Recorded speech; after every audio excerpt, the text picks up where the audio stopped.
Hello everyone. I'm sweaty and my boobies hurt and I need to go to sleep because my hysteroscopy is tomorrow and I'm just so like over doctor's appointments. I think I've had literally 5 in what, 2 weeks, week and a half, something like that. I can't even keep track. 2 MRIs, a or a areola and nipple tattooing. I had speech therapy this morning. That was the first. I know you're like, Jen, your speech is just fantabulous. Thank you. Um, but that's kind of an interesting thing. The speech thing. I brought toys, and I will share the 2 little toys that I got today at speech therapy because they, well, one will help me with my breathing tomorrow. The other is a kazoo, and I don't really think that would go very well if I blew a kazoo during a hysteroscopy. I don't really want to distract my gynecologist blowing a kazoo and have her, like, I don't know, poke me in my nether regions and in the wrong spot or whatever. I don't want to mess around. It's a long story about the speech therapy thing. I have 4 sessions for the summer. I'm like, what the hell, why not? And I'll learn some things. Um, but yeah, my hysteroscopy is tomorrow, and I think I vlogged yesterday or the day before. I can't even keep track. I'm hot not because of hot flashes. I'm hot because it's like freaking hot outside. And my air conditioning is on, but apparently not on enough. So this has nothing to do with hot flashes. I'm, knock on wood, going like 3 weeks, I think now, without any, which is just awesome sauce. And I was like looking halfway decent. I started like getting ready for bed and I'm like, you know what? I have a dress on today. Look at that. And I'm like, I'm going to do a short vlog. Short means 50 minutes. Just kidding. I won't be able to stay up that long. I fell asleep on the couch and I'm just like,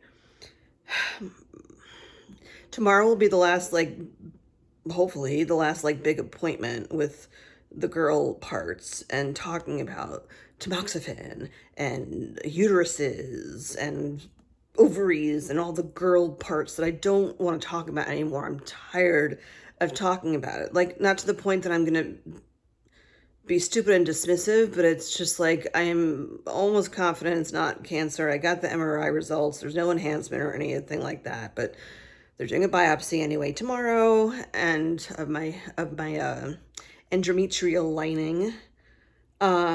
So boys and girls, even though you're probably all adults that are watching, or men that tend to watch and don't realize that when they look up boob porn, because yes, my last two, my last two on my analytics, the last 2 things that it like ranks the top 4 things that people search for when they find my videos, and boob porn came up twice, spelled differently. I really don't know how you would misspell boob or porn, but anyway, they landed on my page and I guess kept watching because because the viewership or the time that they watched was actually pretty long. Analytics are quite interesting.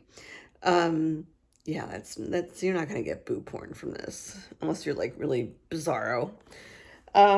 Anyway, so yeah, I'm sick of talking about all this shit. 300 vlogs later. In 2 days, I think, it will be the year 4 since my breast cancer diagnosis. I can't say like, oh, 4 years cancer free, because that's actually when I had my surgery, not like when I was diagnosed. And I don't really want to celebrate a diagnosis-versary. Why would you want to celebrate? That's like, that's just when I'm like proud of how far I've come since all this, and like I'm here and look a little bit different and whatever, but I'm here and doing what I need to do. Somebody sent me, and I wrote it on I have a chalkboard when you first walk into my home. Not like a huge chalkboard, just like a little thingy. But somebody sent me a meme or something. It said, like, I'm paraphrasing, like, I love and accept who I was. I love and accept who I am now. I love and accept who I will become in the future. Something along those lines. Um, because with all this health bullshit going on, of course, like you question so much, and am I making the right decisions? And I'm tired of having to even make freaking health decisions. I just want to like go about life, and um, your body, just from aging, even like your body and your mind change so much, and just kind of on the drop of a or the flip of a dime or whatever that expression is. Um, like all of a sudden you're a kid and you're like, I want to be a grown up. And then boom, you're a grown up. And then you're like, wait, like I wanted to still be a kid. Too late. That's that's what happens as you get older. And then, you're in your 20s and stuff. And then it's like, woohoo, I'm single and, living life and stuff. And then it's like, you're married, have kids or whatever, if that's your path. I mean, I was very like, I have to follow these steps in life, and meanwhile, here I am divorced. But whatever, that's fine. um my point is just though that you go through these different like parts of your life, and then it's so important to be in the now instead of like you know not making choices because you're waiting for like the next best thing, like the next stage of your life. Or I don't want to use the word stage, the next like phase in your life. Let's save all this money for retirement. I see the point in doing that. And I mean, you can get hit by a bus tomorrow, which I know sounds very negative, but I believe in being responsible with your money and stuff and saving stuff for when you're older. But then like how many people, which is also kind of depressing, but whatevs. They save all this money and then something happens and then they're gone. And then, their kids or whoever get the money, which is fine. But it's like, but no, you've lost out on all these opportunities, which is a huge part about why I decided to book well, it's with a tour group. It's not like I'm the one who's just creating it, but to book a trip to Africa. Because I'm like, the opportunity was there. And I'm like, you know what? I can physically do that trip right now. I don't know what's going to happen. I don't even know what's going to happen between now and when I go. But, well, especially with the girl part thing. But that's a discussion to have. And that's not a today thing to be concerned about. But I booked the trip because I'm like, I spent 3 times as much money as that trip cost just in medical bills over the past year. And I wouldn't not pay my medical bills. So like, why wouldn't I not, book a trip for myself? So, like I said, not being irresponsible and stuff. It's just that like, I'm tired of like, I'm tired of talking about health shit all the time. This sounds so sad and depressing, but it is. A friend of mine said that I should reach out to have someone do like a meal train or something for me. And I'm tired of having to ask for that because I don't want to be, I said, I want to go back to being the Jen that like would have the resting bitch face. See? And people would like, people tell me that I look intimidating because of my resting bitch face. But when they get to know me, like they see that I'm funny and stuff and loving and all the good things. And I'm like, I want to go back to being that like powerful woman that people are intimidated by, and not the, rather than the person that's like, oh, what's going on with Jen now health wise? I don't want to be that. And I've learned to, ask for help, which is hard, especially repeatedly. So I did, and like it was only just for this week. Like tomorrow's Tuesday, so I just said that. Tomorrow's the biopsy and stuff. So to have meals like just for the week, that's it, like Tuesday through the rest of the week, just so it's one less thing on my plate. But only 2 people signed up to meals. People sign up to help with errands and stuff, which is great if I need errands run, but I've been preparing for tomorrow, so like I don't really need errands run.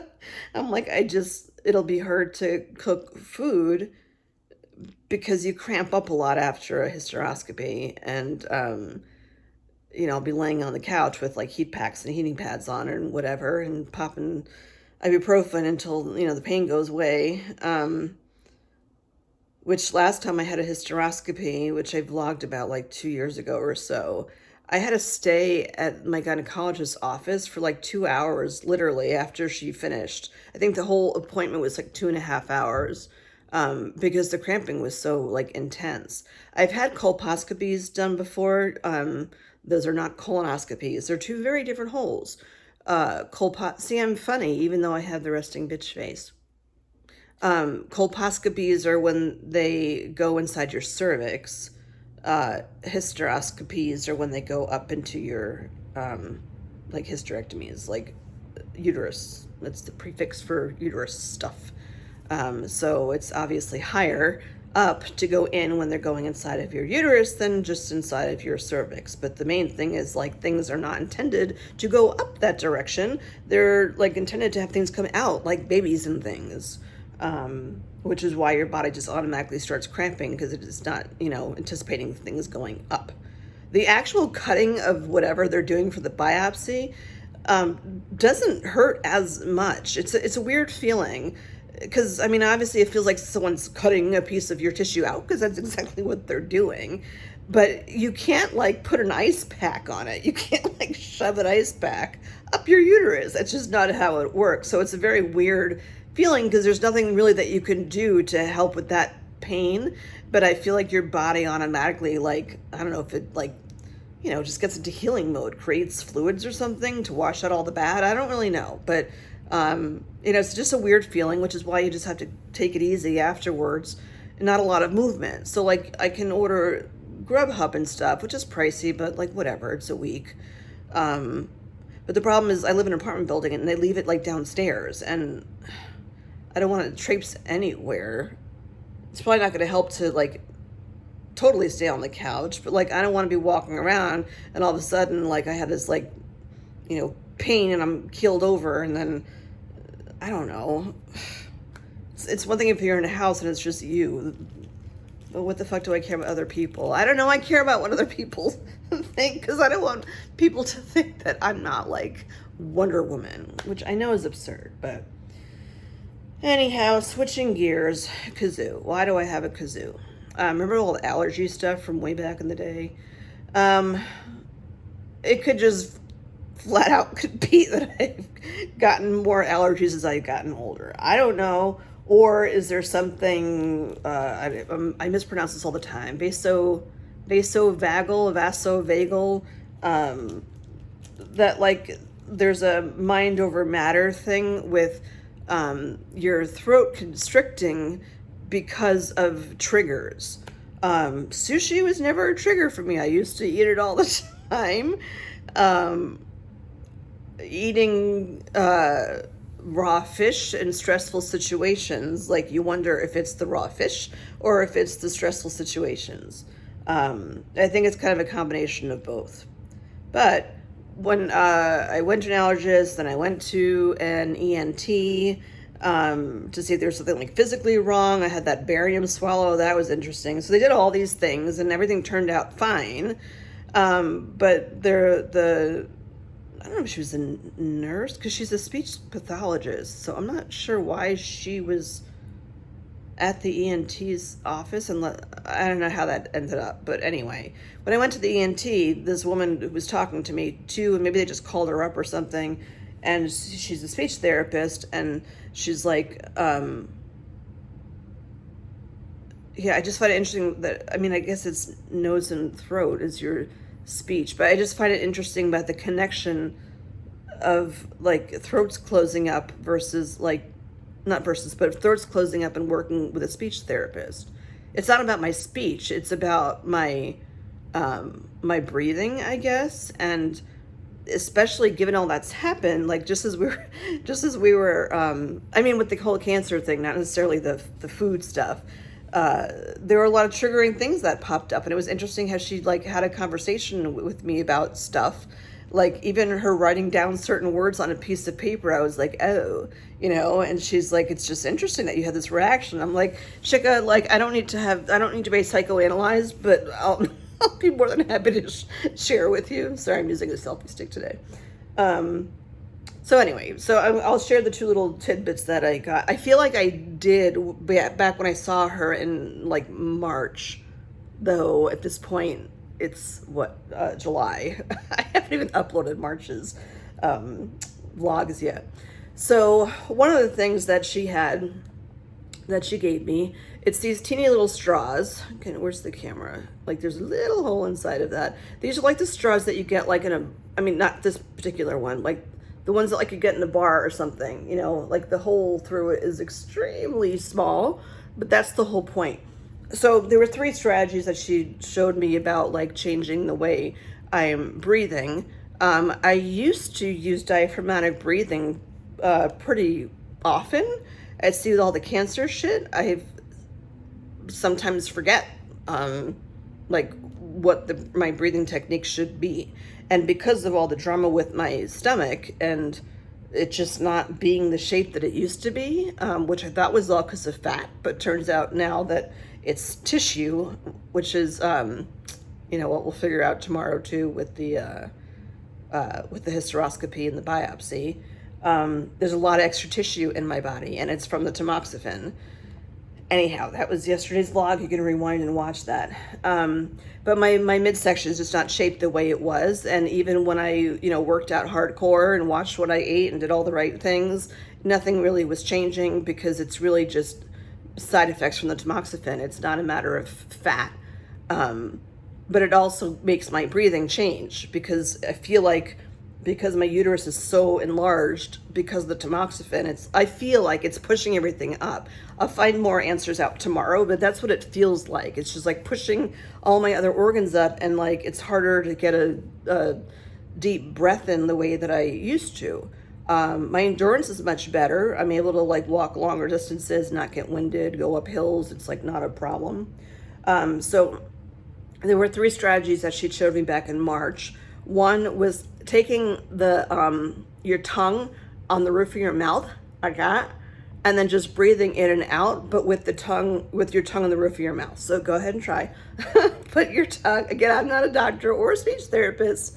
So put the tip of your tongue on the roof of your mouth and just breathe in and out. It's just a different way of breathing because your tongue is up versus a lot of times like you push, like normally when you breathe, your tongue is in the bottom of your mouth. So I don't know the science behind it, whatever, but that was one of them. One of them is blowing your cheeks out like that and then breathing in and out through your nose. So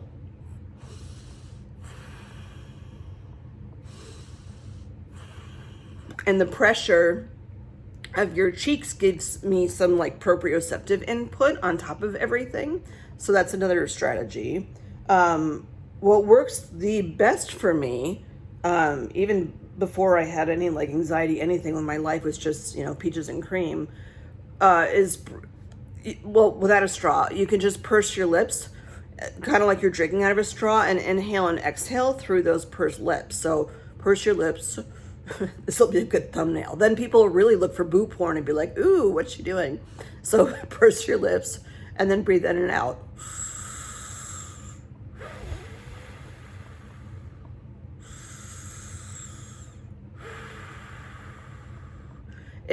It makes you take longer inhales and exhales because it's a smaller, like, you know, surface area where the where the air is coming in and going out.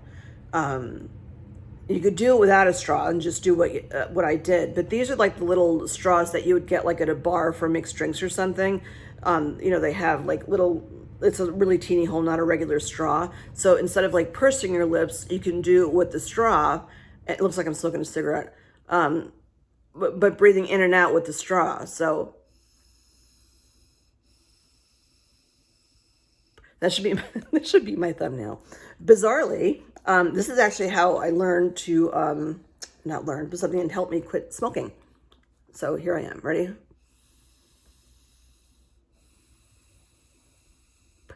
Yeah, I smoked socially when I was in college, like a pack a week. I wasn't like some hardcore smoker.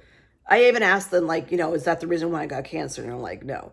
They're like, how many packs a day did you get? I'm like, a day. So much it was like a week or a month that a pack would last me.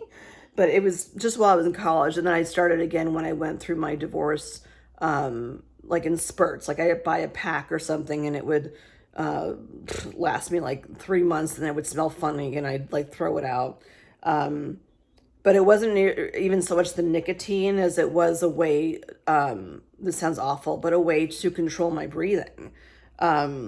But clearly, smoking cancer sticks is not a long-term solution for controlling your breathing. But it's the physical part of like holding something like that, and then the breathing in and out with like a cigarette, because you have to breathe much slower. I'm not condoning cigarette smoking, by the way, at all, nor vaping, because I feel like that's even worse. A, not wanting to get cancer. B, I had like 2 teeth that were turning yellow, and I'm like, no. And then like I was diagnosed with an arterial condition. That's really what stopped everything. And my doctor was like, you take another puff of anything, and he's like, you basically could just wish your life away just with one puff. And I'm like, okay, boom, never touched anything after that ever again. But it was my dentist actually, when I was trying, like, it wasn't a hardcore thing that I would use like the patch or whatever. It was just like, what strategies do you find to calm your breathing down that aren't things that are going to kill you like cigarettes? So that's kind of when I started like meditation and all that kind of stuff. But again, it was the physical part of like holding something that I don't know, I guess kind of missed. And it was weird even when she gave this to me and I held it like a cigarette, and I'm like, it's just a weird feeling because I haven't like done that movement with my fingers in an extremely long time. So anyway, it was my dentist who brought it up, who said, like, just go and get a whole bunch of those little straws and just like keep them with you. And then, when you feel like you want to have a cigarette, just take one of the straws and, like back in the day in the kids in the 80s would have those fake candy cigarettes. And like hold them, try to be like all cool with whatever with the candy cigarettes. So she's like, it's the same idea with the straws. You hold the straw like it's a cigarette, and you're just controlling your breathing by breathing in and out with the straw. So here we go. Ready? I'm reliving my 20s here. Although I guess you'd exhale out of your mouth, but anyway, the point is to inhale and exhale through this because it's very small. And with me having the hysteroscopy and stuff tomorrow, you do pre-medicate for that, but it's just ibuprofen. They don't give you anything. They don't knock you out or anything. I'd say the breathing techniques help a lot. The heat packs help most of all. Like I have to have many heat packs on call, like ready for me.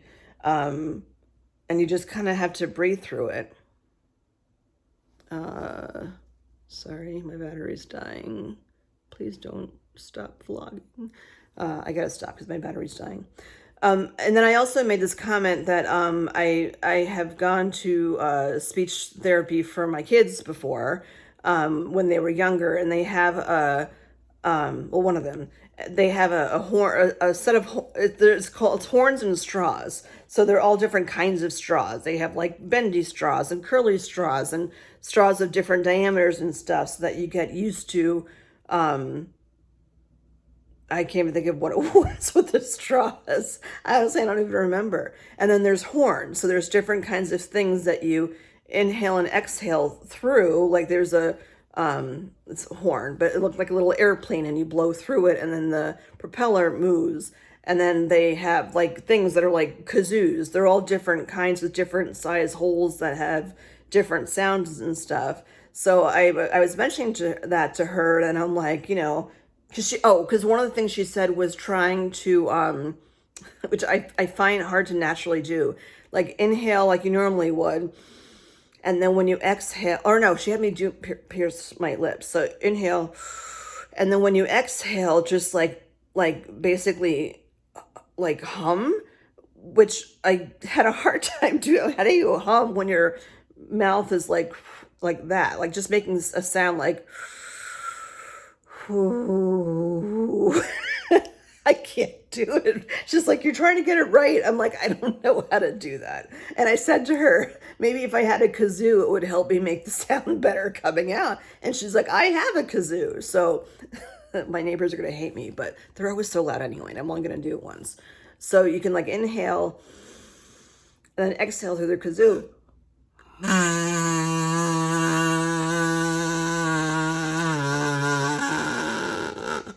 So it's like a dying cow. But I'm able to exhale longer with the kazoo. And apparently you can use a kazoo in 2 different directions, different pitches.